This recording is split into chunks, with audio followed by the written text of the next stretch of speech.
Assalamualaikum warahmatullahi wabarakatuh.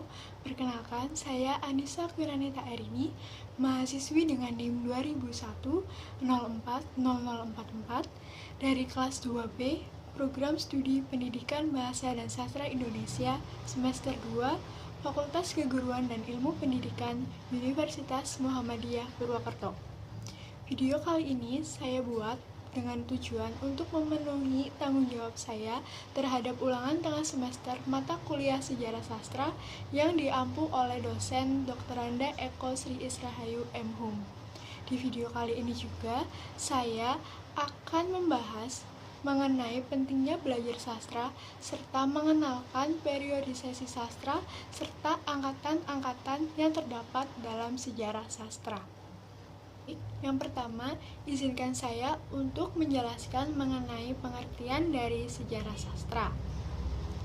Sejarah sastra adalah ilmu yang berisi uraian fungsi sastra dalam masyarakat, riwayat para sastrawan, riwayat pendidikan sastra, sejarah munculnya genre-genre sastra, kritik, perbandingan gaya, dan perkembangan kesusastraan. Atau dengan kata lain, sejarah sastra merupakan ilmu yang membahas dan mempelajari perkembangan kesusastraan, aliran, jenis, pengarang, dan reaksi pembaca yang terus bermunculan dari tiap periode dan tiap angkatan. Sastra berbahasa Indonesia sendiri telah berkembang dari abad ke-20. Itu ditunjukkan dengan penerbitan pers dan buku yang merupakan usaha dari pihak swasta maupun pihak pemerintahan kolonial pada saat itu. Mengenai pengertian sejarah sastra. Namun, jika didengarkan dengan lebih seksama, dalam pengertian tersebut memiliki kata kunci yang dapat merujuk ke dalam manfaat mempelajari sejarah sastra dan betapa pentingnya mempelajari sastra tersebut. Dengan mempelajari sejarah sastra, dapat digunakan untuk penelitian sastra secara khusus dan budaya secara umum. Dapat juga mengetahui persoalan-persoalan yang terjadi atau timbul dalam kesusastraan selama ini. Persoalan sastra erat kaitannya dengan perkembangan zaman dan gejolak sosial politik yang secara teoritis dapat dipercaya memengaruhi warna dari kehidupan sastra itu. Karena pada dasarnya peristiwa-peristiwa kesusastraan selalu ada kaitannya dengan peristiwa sosial politik yang terjadi di dalam suatu negara. Manfaat lainnya yaitu dengan mempelajari sejarah sastra, para pengarang dapat melihat jelas dan menghayati karya-karya dari pengarang sebelumnya dan mempelajari sifat-sifat atau coraknya sehingga dapat membuat karya sastra baru dengan melanjutkan corak tersebut maupun menyimpangi konvensi-konvensi sebelumnya. Saya akan mencoba menjelaskan mengenai karakteristik dari periode sejarah sastra. Terdapat beberapa pakar yang menyampaikan pendapatnya mengenai kelahiran dan pembabakan sejarah sastra Indonesia ini, seperti Umar Yunus, Aji Prosidi, Ateu, Slamet Mulyana, sejarah sarjana Belanda, dan pendapat lain. Tujuan periode sastra adalah untuk memudahkan pengembangan sejarah sastra. Selain itu, periode sastra juga sangat penting untuk penciptaan karya sastra baru oleh sastrawan. Para sastrawan dapat melihat cakrawala karya sastra dari lahirnya hingga sekarang dengan jelas. Mereka juga dapat melihat dan menghayati sifat-sifat atau ciri-ciri di setiap periode atau masa angkatan. Dengan demikian, mereka akan terus membuat karya sastra yang baru dan menyimpangi dari karya sastra yang telah ada, baik dalam ekspresi seni konsep seni, struktur estetiknya, maupun dalam bidang masalahnya, pandangan hidup, filsafat, pemikiran, dan perasaannya.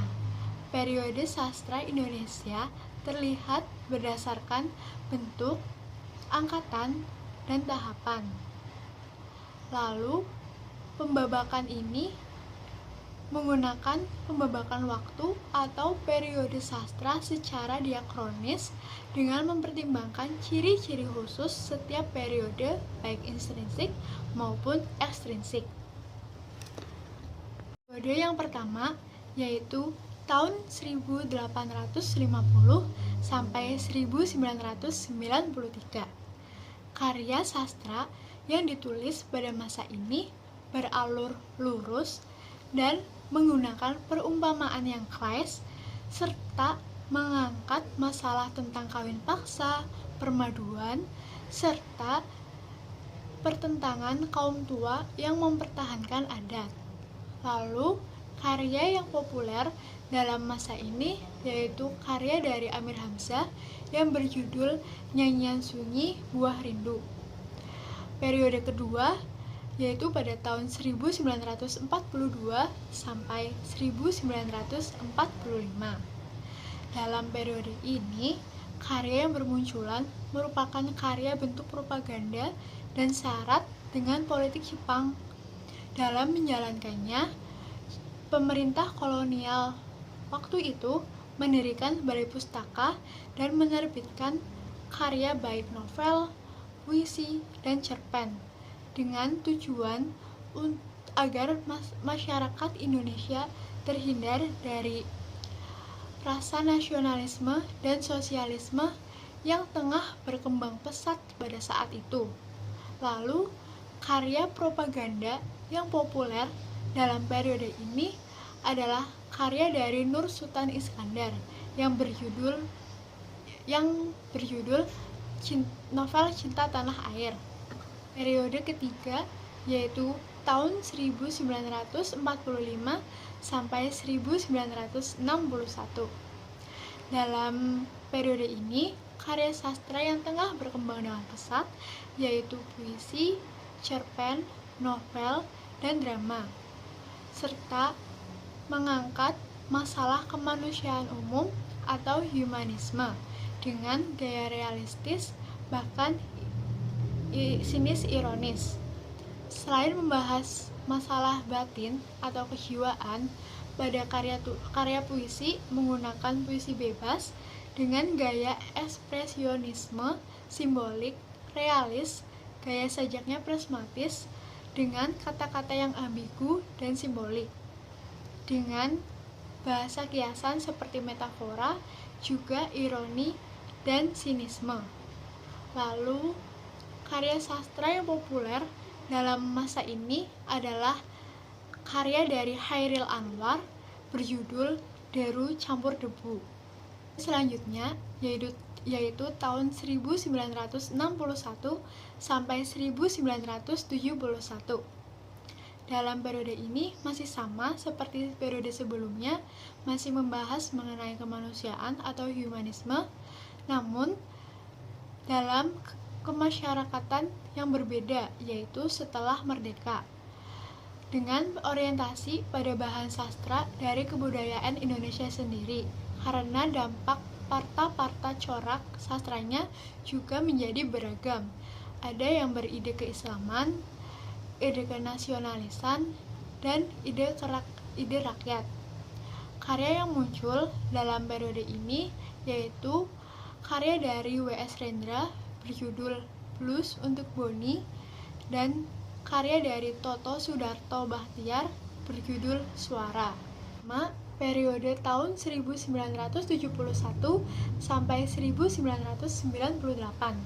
Karya sastra yang muncul merupakan hasil dari eksperimentasi sastra dalam sastra yang memunculkan 4 jenis gaya puisi, yaitu mantra, puisi imagisme, puisi lugu, dan puisi larik. Hal yang diangkat pun merupakan hal sosial, mengenai kemiskinan, pengangguran, dan menggunakan cerita dan kepercayaan dalam balada. Prosanya umum, menggambarkan kehidupan sehari-hari dengan kentalnya warna daerah dan pedesaan. Yang terakhir, tahun 1998 sampai sekarang. Pada periode ini, marak karya sastra seperti puisi, cerpen, novel yang bertema sosial politik, khususnya dalam reformasi. Proses reformasi politik yang dimulai pada tahun 1998 banyak melatar belakangi kelahiran karya-karya sastra seperti puisi, cerpen, dan novel. Lalu penulis dan karya yang muncul pada masa ini cukup banyak. Di antaranya Ayu Utomo dengan judul Saman dan Larung, lalu Andrea Hirata yang berjudul Laskar Pelangi dan Sang Pemimpi. Setelah mempelajari pengertian sejarah sastra, manfaat mempelajari sejarah sastra, karakteristik dan periodisasi sejarah sastra, saya akan mencoba menjelaskan mengenai angkatan yang terdapat dalam sejarah sastra. Yang pertama ada Angkatan Balai Pustaka. Angkatan ini disebut dengan Balai Pustaka karena pada tahun 1908 didirikan Komisi untuk Bacaan Pribumi dan Bacaan Rakyat yang dinamakan Balai Pustaka. Tujuan didirikannya Balai Pustaka ini adalah untuk menghindarkan masyarakat terhadap rasa nasionalisme dan sosialisme yang mulai tumbuh besar pada kalangan pemuda pelajar. Mengingat didirikannya bertujuan untuk melegitimasi kekuatan Belanda, maka naskah-naskah yang akan diterbitkan pun memiliki syarat-syarat tertentu, yaitu netral terhadap keagamaan, memenuhi syarat budi pekerti, ketertiban, dan politik yang kemudian dikenal dengan nota ringkas. Berkenaan dengan kebijakan tersebut, hampir semua novel di dalam Balai Pustaka senantiasa menghadirkan Dewa Mesias atau Dewa Penolong, yang tidak lain tokoh itu merujuk kepada Belanda. Dan novel yang memperlihatkan hal-hal tersebut adalah novel Azab dan Sengsara pada tahun 1920 dan novel Siti Nurbaya tahun 1922. 2. Angkatan Pujangga Baru. Mengapa diberi nama Angkatan Pujangga Baru? Karena pada Mei 1933, Sultan Takdir Ali Shah Bandar menerbitkan sebuah majalah yang bernamakan Majalah Pujangga Baru.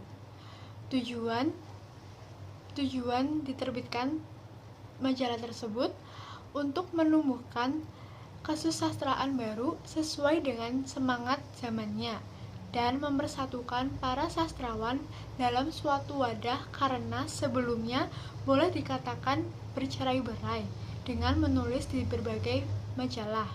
Karena itulah pada masa ini dikenal dengan Angkatan Pujangga Baru yang diambil dari nama majalah tersebut, dan juga penyebarannya terbatas, tidak seperti majalah Horizon. Namun, majalah Pujangga Baru ini memiliki pengaruh yang besar dalam perkembangan kesusastraan di Indonesia. Adalah Angkatan 45. Dalam angkatan ini berawal dari perubahan politik yang mendadak dan cepat. Proklamasi kemerdekaan menciptakan suasana jiwa dan penciptaan bebas dan merdeka yang sebelumnya terkekang. Berkat kebebasan tersebut, berbagai pemikiran dan penciptaan karya sastra mulai marak. Di antara penerbitan tersebut, yang paling menonjol adalah Siasat dengan lampiran kebudayaannya, Gelanggang. Siasat adalah mingguan yang diterbitkan oleh Sujatmoko dan Rosihin Anwar. Tokoh yang muncul dalam angkatan ini adalah Khairul Anwar, Asrul Rani, Rifai Apin, Idrus, dan masih banyak yang lain. Karakteristik karya sastra dalam angkatan 45 yaitu bebas, isinya merupakan realita dan cerita tentang merebut kemerdekaan. Dan hal atau materi yang dapat saya sampaikan berkenaan dengan betapa pentingnya mempelajari sejarah sastra. Saya, atas nama pribadi, memohon maaf apabila terdapat kekurangan dan kesalahan pengucapan kata dalam pembuatan video ini. Saya harap dengan pembuatan video ini, kita menjadi sama-sama tahu betapa pentingnya mempelajari sastra tersebut. Sekian dari saya. Terima kasih. Wassalamualaikum warahmatullahi wabarakatuh.